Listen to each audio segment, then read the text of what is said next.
భోగి పండగ నాడు ఏం చేయాలి? భోగం అనుభవించాలి. పొంగల్ పొంగల్ అంటుంటారు. మధుర పదార్థాలు వండుకు తింటారు.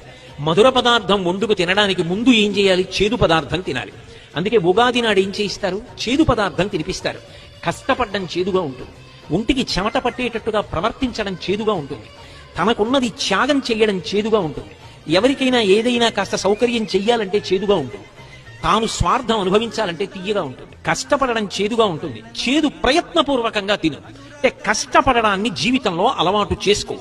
కష్టపడి బ్రతకడం అలవాటు చేసుకో. నువ్వు ఆరుగాలం కష్టపడ్డ తర్వాత పంట ఇంటికి వచ్చిన తర్వాత పొంగల్ పాయసం తిను. అక్కడ మొదలుపెట్టిన చేదు ఇక్కడ మధుర పదార్థంతో పూర్తవ్వాలి. కష్టపడకుండా మధుర పదార్థం తినే అర్హత నీకు లేదు. అందుకని ఉగాది నాడు చేదు తిను, పొంగల్ నాడు భోగి పండగ నాడు మధుర పదార్థం తిను. దక్షిణాయనం చిట్ట చివరి రోజు భోగి పండగ. దక్షిణాయనం అంతా ఏమిటి? ఉపాసన కాలం. దక్షిణాయనం వచ్చిందనుకోండి, ప్రకృతి ప్రతిబంధకాన్ని ఇస్తుంది. దానికి మాసం